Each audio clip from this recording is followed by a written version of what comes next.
Au cours d'une excursion, deux promeneurs arrivent au bord d'un château. « J'aimerais bien voir l'intérieur, » dit le premier. « Allons-y, » répond le second. « Mais l'entrée est peut-être interdite ?» fait observer le premier, dont l'esprit fourmille déjà de policiers, d'amendes à payer, de chiens hargneux. « Nous n'aurons qu'à demander, » répond l'autre, imaginant de bons vieux gardiens, des châtelains hospitaliers et d'éventuelles aventures romanesques. Sous l'impulsion de son dynamisme, les deux amis pénètrent dans le château.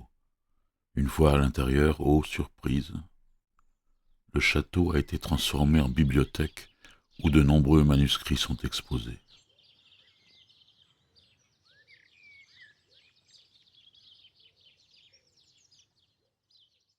Bonjour et bienvenue au cœur des Jardins de Jung.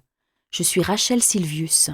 Je suis Janice Rose, et dans les Jardins de Jung, nous souhaitons nous frayer un chemin à travers la dense végétation des notions jungiennes. Alors Jung, c'est qui ?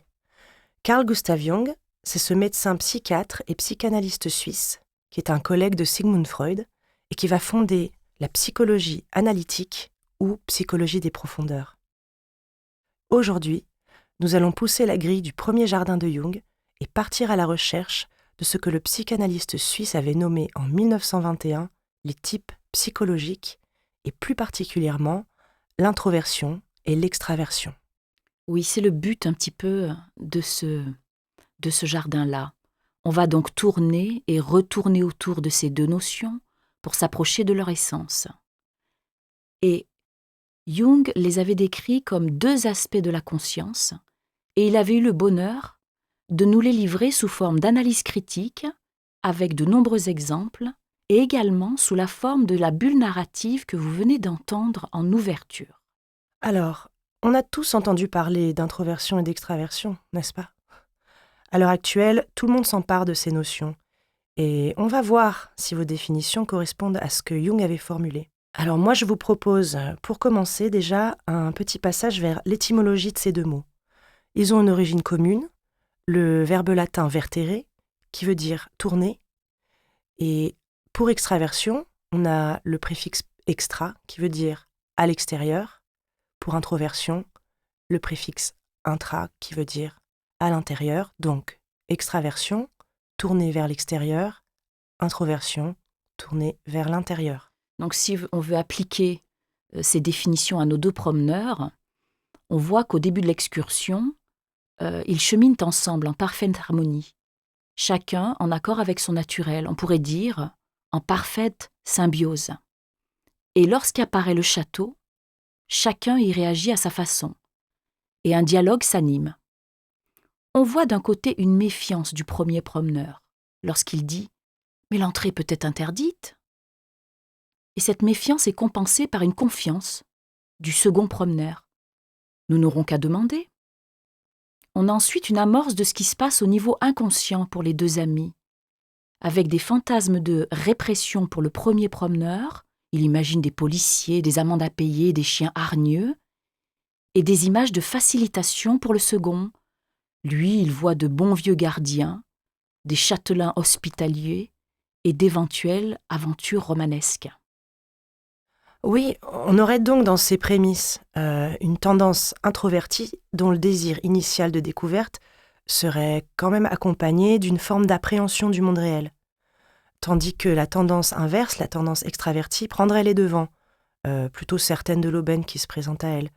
À ce stade de l'histoire, c'est quand même la tendance extravertie qui l'emporte et qui rend l'expérience possible. Et puis, d'un seul coup, arrive le point pivot, la bascule, surprise.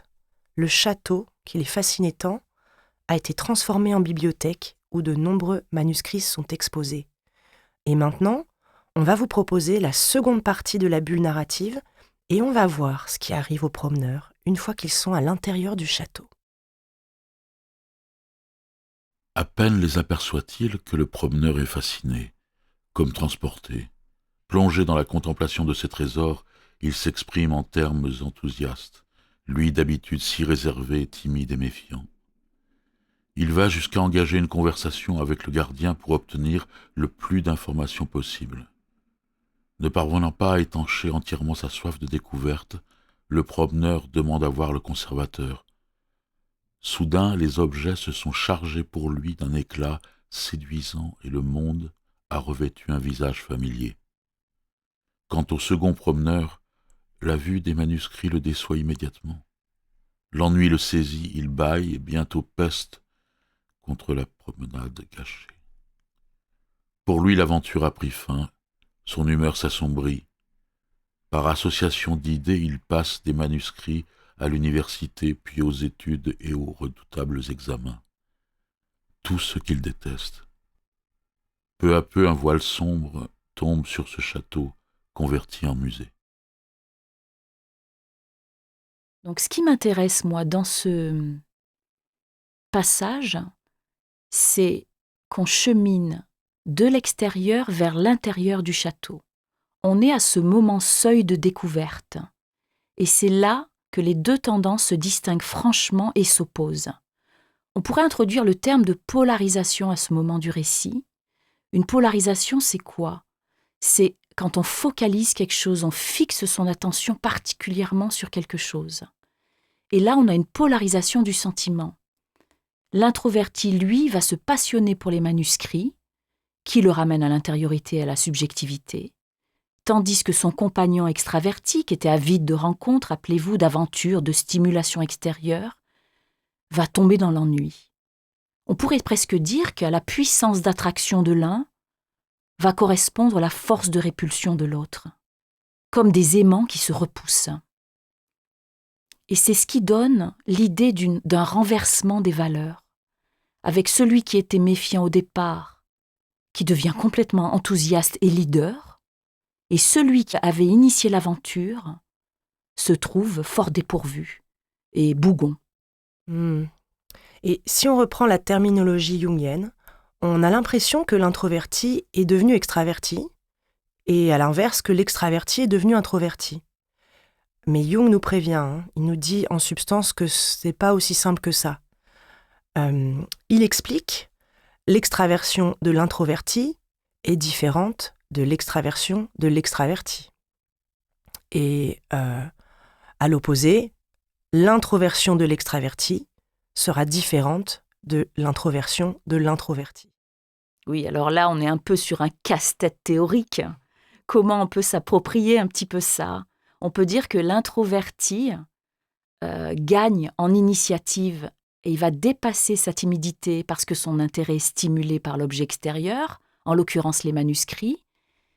Et le deuxième promeneur, qu'on avait qualifié d'extraverti, il va perdre son enthousiasme parce que lui, les manuscrits vont le ramener vers l'intériorité et c'est pas un univers qu'il connaît ou avec lequel il est très à l'aise.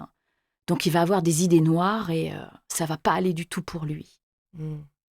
Mais il y aurait presque une perte un peu pour les deux. Alors oui, explique-nous un petit peu, Janice, la perte. L'introverti perd sa faculté de relation à l'autre. Il oublie complètement son compagnon d'excursion quand il est passionné par ses manuscrits. Et il est incapable, comme l'avait fait pour lui l'extraverti, de l'accompagner dans son monde intérieur. Oui, c'est vrai. Je me disais, est-ce que c'est vraiment une perte ou est-ce que c'est une lacune, quelque chose qu'il n'aurait pas en fait au départ? Oui, ça c'est intéressant. Est-ce que c'est une perte ou une lacune, effectivement? On pourrait supposer qu'il y avait cette capacité et qualité de relation au départ. Mais en tous les cas, le récit nous laisse entendre qu'il est capable de dialoguer au départ avec son compagnon d'excursion, quand même. Du coup, pour l'extraverti, qu'est-ce qui est perdu une fois à l'intérieur du château, Rachel? Alors moi, je dirais peut-être que pour l'extraverti, il a perdu sa capacité d'action et sa capacité d'émerveillement. Tu vois, au début, tant qu'il fallait convaincre son partenaire d'excursion de repousser ses obstacles imaginaires, il était présent et actif. Mais lorsqu'il se retrouve face à des objets non familiers de l'intériorité, on voit qu'il tombe dans le piège de ses propres humeurs. Il ne sait pas quoi faire. Oui, et la formule que tu employais tout à l'heure est particulièrement juste, je pense, pour décrire ça. On pourrait dire vraiment que la puissance d'attraction de l'un correspond à la force de répulsion de l'autre, comme des aimants qui se repoussent. Ouais. Moi, j'aime que Jung nous présente cette bulle narrative pour bien nous faire pénétrer, en fait, l'importance des deux types psychologiques, bien les différencier, en nous montrant leur force, mais aussi leur faiblesse lorsqu'ils sont confrontés à la nouveauté, hein. On sent bien que chez l'un et l'autre des personnages, lorsqu'ils se retrouvent face à leurs tendances opposées, eh ben, il y a une forme de gaucherie, une inadaptation, presque une immaturité. Oui, cette idée de gaucherie m'intéresse. On pourrait utiliser la comparaison avec les mains. Quand tu es droitier, que tu essayes d'utiliser ta main gauche, ça donne un effet un peu maladroit, hein, et vice-versa, évidemment. Et c'est un peu ça, les types psychologiques. C'est que tu vas utiliser ta main dominante, celle qui est la plus facile à utiliser, mais que tu peux potentiellement aussi utiliser ta main gauche. Et avec le temps, tu peux devenir plus habile, n'est-ce pas? On peut devenir ambidextre, hein, c'est ce que nous propose Maurits Cornelis Escher, dans le souci d'avoir une compréhension plus artistique aussi peut-être, hein, de ces deux types. On va vous laisser sur l'observation de cette lithographie. Alors, Escher, c'est qui? C'est un artiste néerlandais qui se fascine pour les architectures impossibles. Encore une fois, on rejoint un petit peu Duchamp avec ses jeux d'optique. Et regardez bien là où on a une main droite qui dessine la main gauche qui dessine la main droite. Et moi, je trouve cette lithographie fascinante, comme un petit peu un projet qu'on pourrait avoir ensemble à travers l'exploration de nos prochains jardins de Jung. Alors, avant de se quitter, chers amis, moi, j'aimerais vous poser quelques questions. Êtes-vous capable d'identifier votre tendance naturelle? Est-ce que vous êtes plutôt extraverti, tourné vers l'extérieur, le promeneur aventurier qui va faire feu de tout bois? Ou alors, est-ce que votre tendance naturelle, ce serait plutôt le promeneur méfiant, l'introverti, qui va s'embraser une fois qu'il trouve sa passion? Une fois que vous avez réalisé ça, votre tendance naturelle, ça va vous donner un indice, évidemment, sur la tendance qui est dormante en vous.